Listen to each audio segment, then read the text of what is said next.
कि जब हम गुरुद्वारे में बैठे होते हैं तो मन का एक हिस्सा गुरुद्वारे में होता है, दूसरा हिस्सा घर बैठा होता है। मन का एक हिस्सा दुकान पे बैठा होता है, एक हिस्सा बाजार में घूमता है। तो मन का एक हिस्सा नहीं है, मन के कितने ही टुकड़े हैं, कितने ही टुकड़े। मन के टुकड़े हजार हुए, कोई इधर गिरा कोई इधर गिरा। सारा ही जीवन मनुष्य का गुजर जाता है खंडों खंडों में, टुकड़ों टुकड़ों में, टुकड़ों टुकड़ों। एक हिस्सा टीवी देख रहा है, एक हिस्सा रोटी खा रहा है मन का, एक हिस्सा गुरुद्वारे जा रहा है, एक हिस्सा दोस्तों के साथ बैठा है मन का, एक हिस्सा दुकान पे बैठा है। तो कहीं भी मनुष्य पूर्ण तौर पे नहीं बैठा हुआ, अधूरा अधूरा अधूरा। फिर समय गुजर गया, यात्रा खत्म हो गई। जब उसकी यात्रा खत्म हो गई, हमें खबर मिलती है, तो खबर किस तरह मिलती है कि फलाना आदमी पूरा हो गया, यही कहते हैं। तो गुरबाणी क्या कहती है? सारी जिंदगी अधूरेपन विच जिया, मरने के बाद पूरा कैसे हो गया? जे पूरा होना था तो जींदे जी पूरा हो जाता। पूरे का भाव है कि मन अखंड हो जाता, पाठ करके सिमरन करके। बस उसी को हम कहते हैं ये पूर्ण पुरुष है, ये पूरा है, अधूरा नहीं है, ये पूरा है। दूसरी बात मैं और कह दूं, फिर मूल विषय पे आता हूं। सारी जिंदगी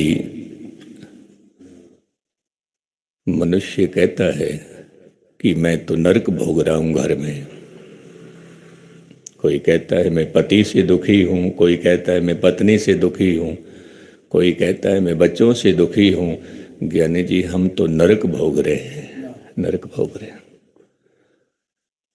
फिर उसी आदमी की जब मौत हो जाती है तो खबर क्या आती है? आदमी स्वर्गवास हो गया। कहते हैं सारी जिंदगी उसने नरक भोगा, मरने के बाद वो तो स्वर्गवासी हो गया। कहाँ से स्वर्गवासी हुआ? तीसरी बात और ध्यान में ले लेना, ये आदमी की फितरत है कि मनुष्य झूठ बोलता है। गुस्ताखी माफ, ये बात मुझे कहने देना। झूठ क्यों बोलता है? क्योंकि कलयुग रथ अगन का कूड़ अगेरथवा।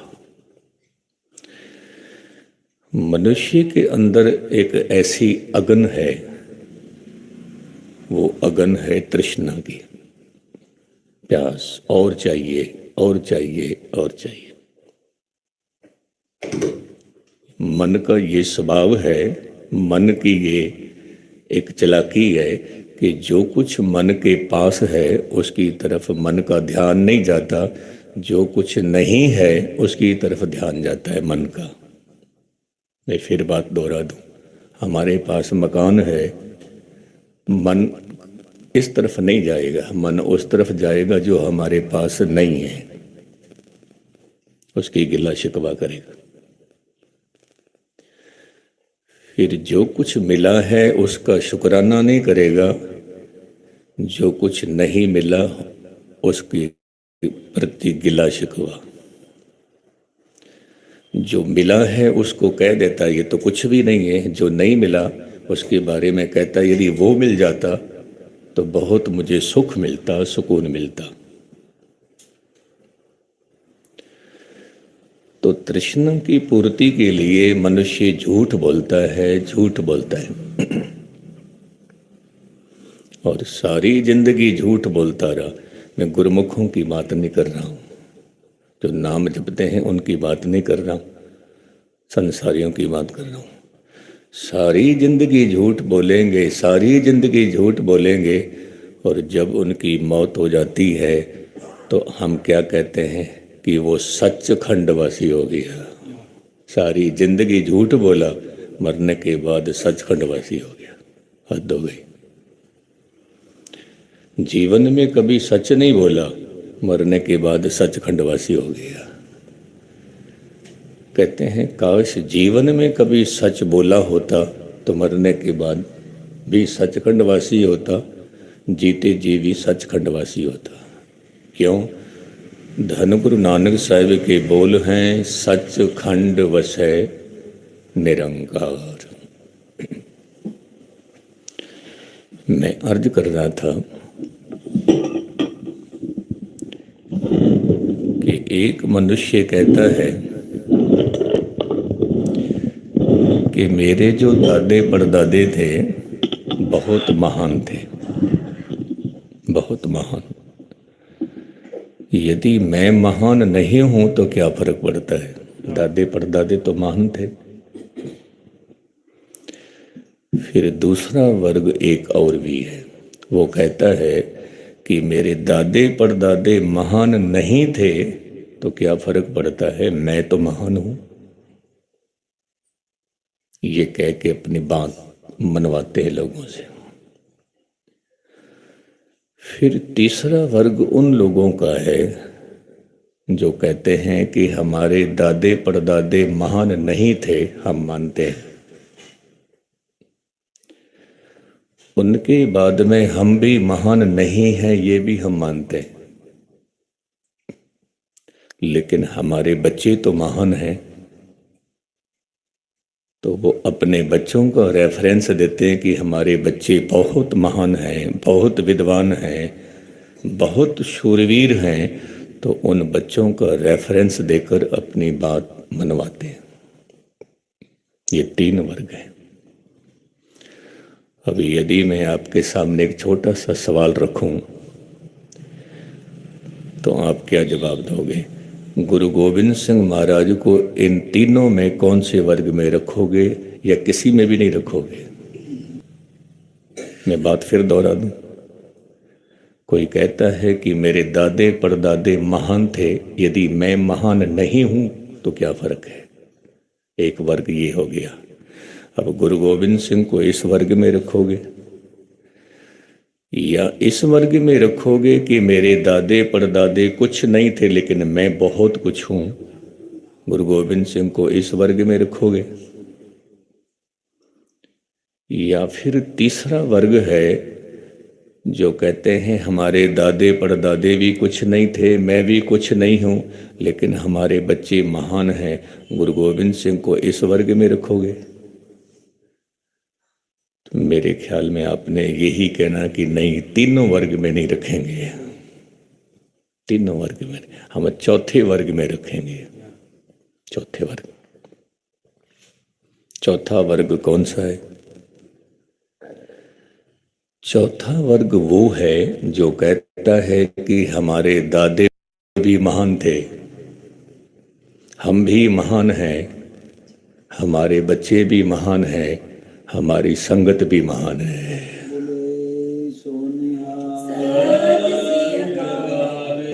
इस वर्ग में गुरु गोविंद सिंह महाराज को रखते हैं, इस वर्ग में। अब जेकर आप अपना ध्यान चारों तरफ घुमाएं और ये देखें कि इस चौथे वर्ग में कितने लोग आते हैं। चौथे वर्ग में मैं समझता हूँ इस चौथे वर्ग में केवल और केवल गुरु गोविंद सिंह महाराज आते हैं।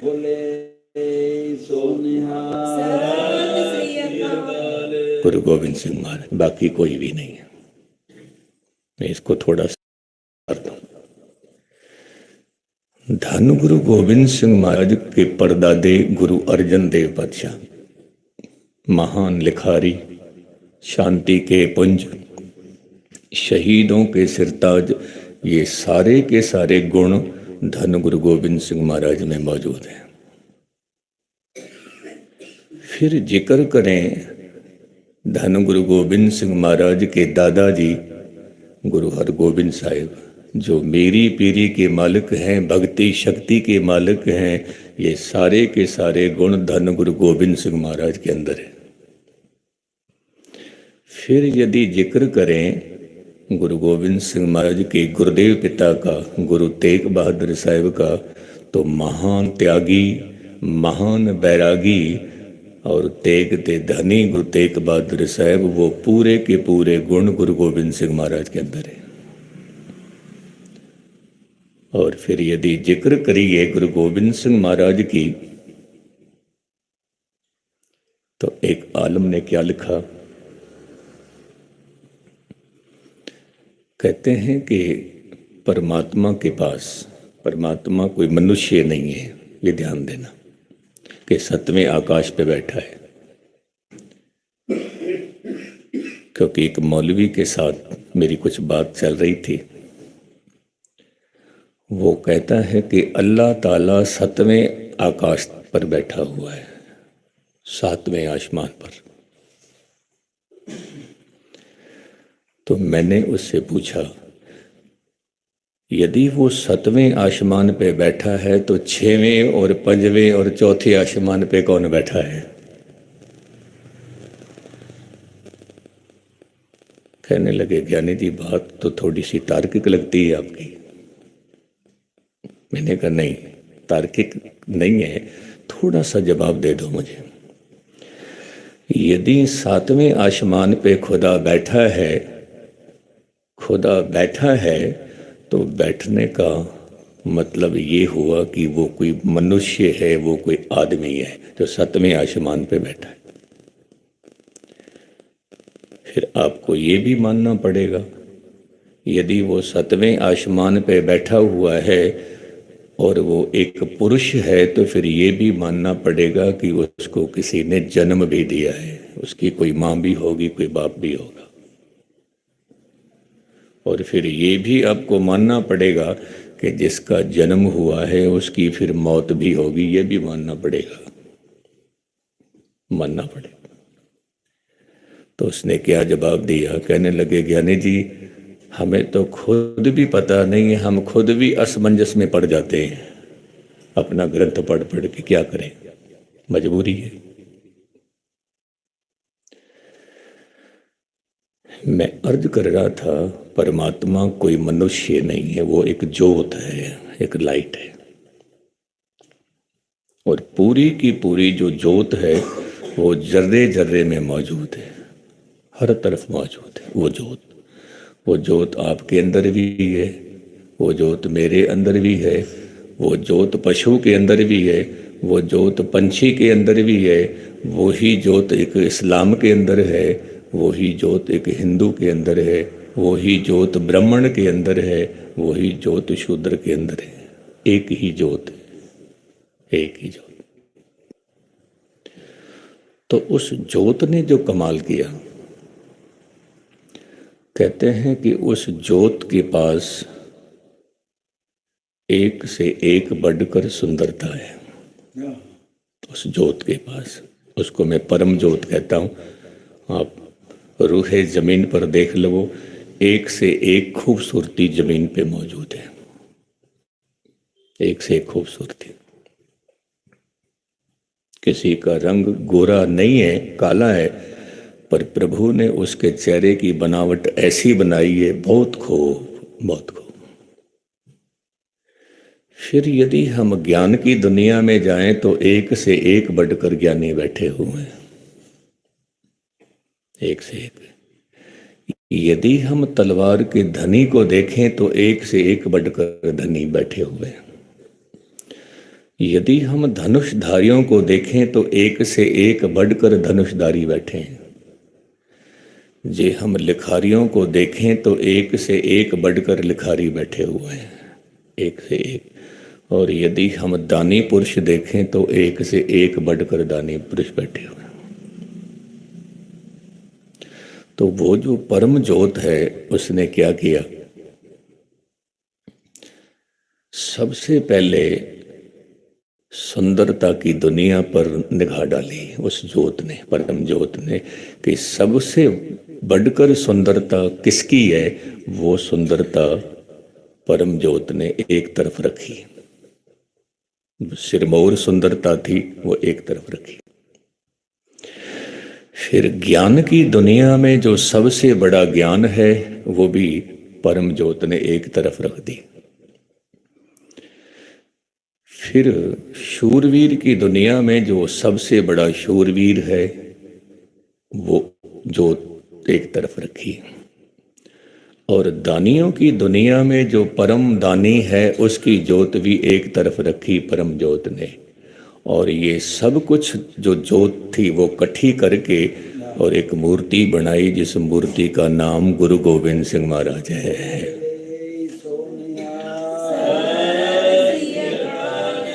परम ज्योत ने वो तस्वीर बनाई कि सुंदरता में महान सुंदर है, ज्ञानियों में महान ज्ञानी है, त्यागियों में महान त्यागी है, धनुकधारियों में महान धनुकधारी है। और हर तरफ गौर मुताला करिए तो गुरुओं में महान गुरु और फिर शिष्य में महान शिष्य। वाह वाह गोविंद सिंह आपे गुरु चेला हद हो गई। तो धन गुरु गोविंद सिंह महाराज ने इस धरती पर देखा कि जुल्म और जालिम बहुत हो रहा है। आपने इतिहास श्रवण किया होगा जो 3 दिन का दीवान चला था। बस इतनी सी बात है कि कथा करने का, कोई बात कहने का अपना अपना ढंग होता है, अपना अपना तरीका होता है। 2 साहिबजादे बाबा अजीत सिंह, बाबा जुझार सिंह की शहादत का इतिहास आप जी ने सुना।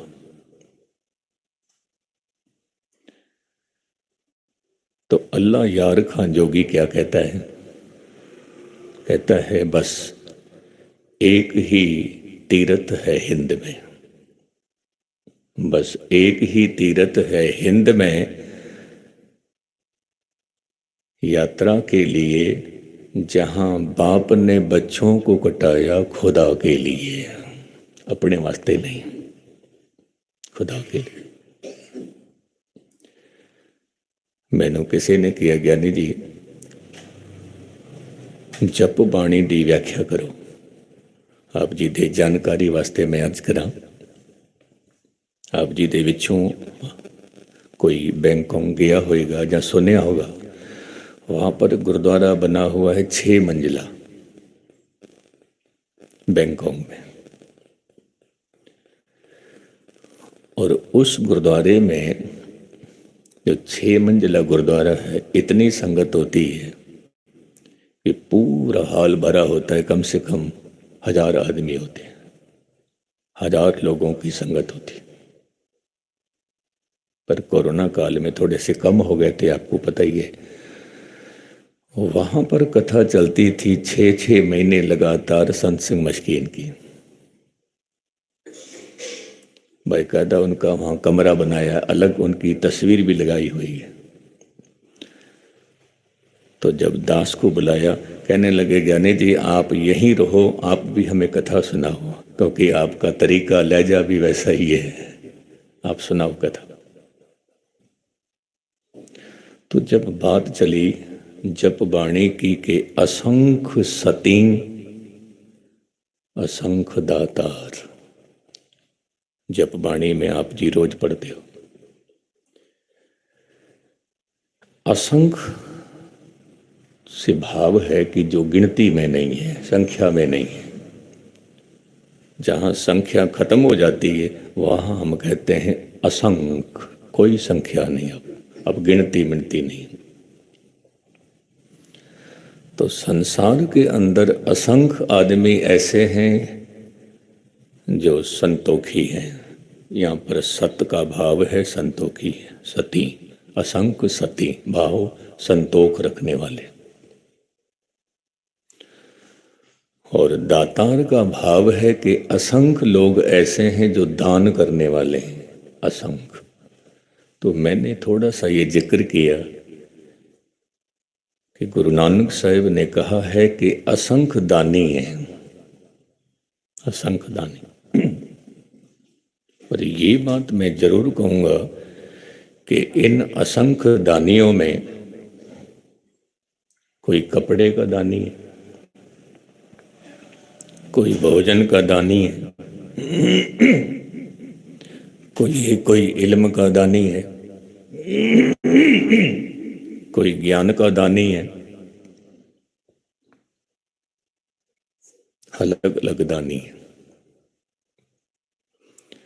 फिर जेकर और गहराई में जाएं तो इस्लाम धर्म के अंदर एक इब्राहिम हुआ पैगंबर। उस पैगंबर से खुदा ने कहा तो कितनी मोहब्बत करता है मुझसे।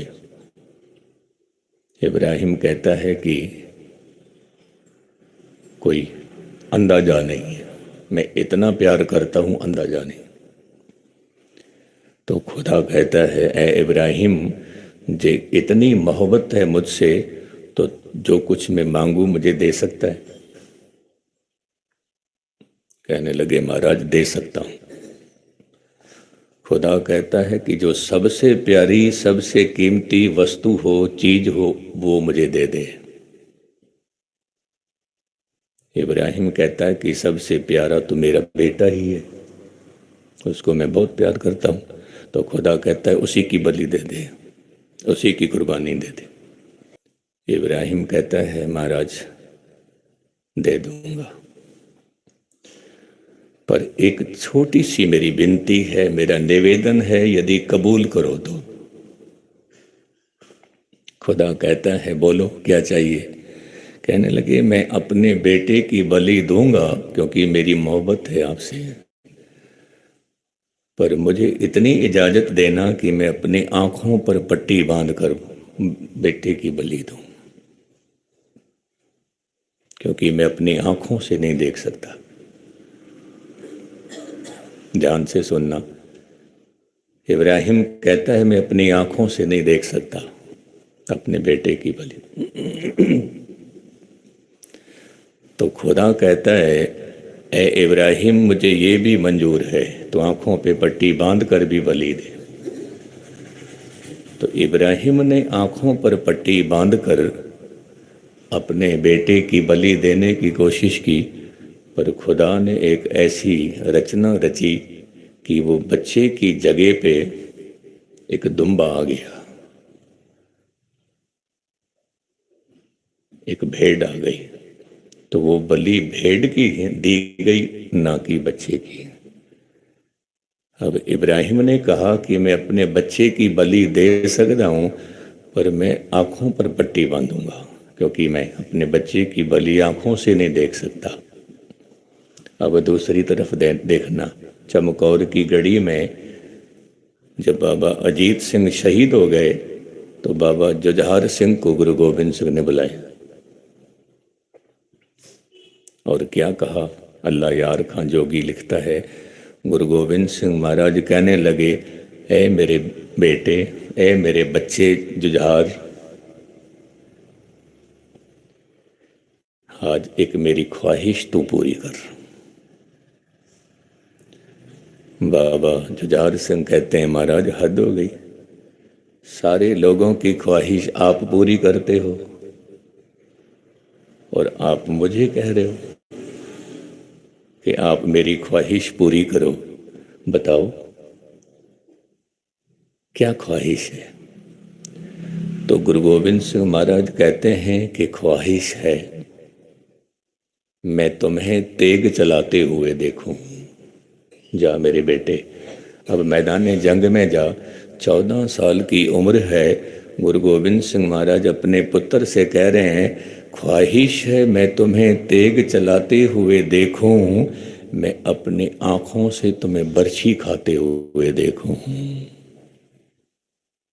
ऐसा बाप जो अपने बेटे से कह रहा है अपनी आंखों से मैं तुम्हें बर्छी खाते हुए देखूं।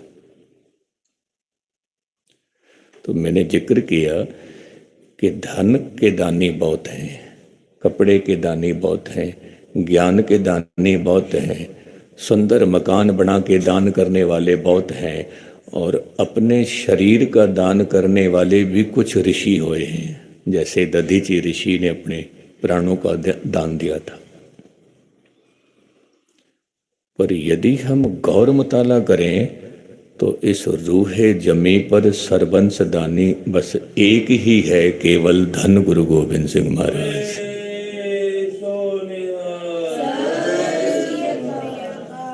एक ही है, एक ही है। इसीलिए अल्लाह यार खां जोगी ने ऐलानिया कह दिया था कि करतार की सौगंध है, नानक की कसम है, जितनी भी हो गोविंद की तारीफ वो कम है। मैं एक बात और जोड़ दूं, शायद आपको खबर है कि नहीं।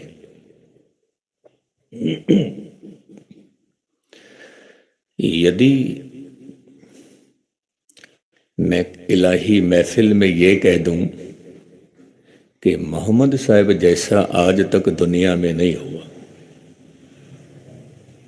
आज तक दुनिया में नहीं हुआ, तो अकाल तख्त साहब के ऊपर मेरी पेशी लग जाएगी कि आपने ये बात क्यों कही। आप सिख प्रचारक हो, आपने ये क्यों कहा कि मोहम्मद साहब जैसा कोई भी नहीं है।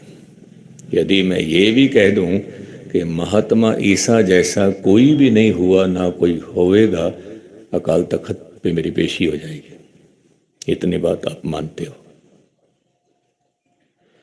लेकिन अल्लाह यार खां जोगी ने जब गुरु गोबिंद सिंह के बारे में कहा कि मैं करतार की कसम खा के कहता हूं, मैं खुदा की कसम खाकर कहता हूं कि गुरु गोबिंद सिंह जैसा कोई नहीं है, कोई नहीं। और इस्लाम धर्म के अंदर ये लिखा हुआ है बाकायदा, कुरान मजीद में लिखा हुआ है क्या कि तारीफ के काबिल खुदा के बाद केवल और केवल मोहम्मद साहब हैं, बाकी कोई नहीं, बाकी कोई नहीं। अब अल्लाह यार खां जोगी ने गुरु गोबिंद सिंह की तारीफ की है, उस्तत की है, तो बड़े बड़े काजियों ने क्या फतवा जारी किया आपको शायद पता होगा। फतवा ये जारी किया कि अल्लाह यार खां जोगी आपको हम अपने पंथ से निकालते हैं, जिसको हम कहते हैं पंथ से छेंक देना, बाहर कर देना।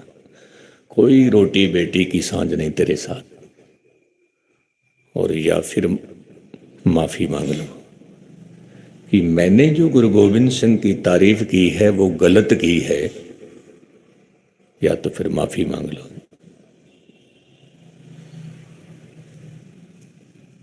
तो उसने कहा मैं माफ़ी नहीं मांगूंगा। समय की धारा चलती रही तो किसी ने खबर दी कि अल्लाह यार खां जोगी बीमार हो गए हैं, और ऐसा लगता है कि बस ये जाने वाले हैं। तो कुछ मौलवी इकट्ठे होके अल्लाह यार खां जोगी के घर जाते हैं और कहते हैं जोगी जी जिंदगी का भरोसा नहीं है, भरोसा नहीं है, किस वक्त जीवन लीला खत्म हो जाए अब भी मौका है, माफ़ी मांग लो। कह दो कि मैंने गोविंद की तारीफ की है, गलत की है, तो आप बख्शे जाओगे खुदा के दरबार में, और मोहम्मद साहब आपकी गवाही देंगे कि हाँ ये मेरा ही मुसलमान है, ये मेरा ही प्यारा है, तेरे को जन्नत नसीब होगी, नहीं तो नरक में सड़ेगा। अब तेरी मर्जी, हमने तो बात कह दी जो कहनी थी। अल्लाह यार खां जोगी कहता है कि मैं माफ़ी नहीं मांगूंगा, नहीं मांगूंगा। बात है कि मोहम्मद साहब मेरी गवाही नहीं देंगे, कोई बात नहीं है। खुदा पे के दर पर मुझे जन्नत नसीब नहीं होगी, कोई बात नहीं है। लेकिन मुझे ये यकीन है कि जब मैं खुदा के दर पर जाऊंगा तो धन गुरु गोबिंद सिंह महाराज खड़े होंगे मुझे लाने के लिए, मेरा सत्कार करने के लिए।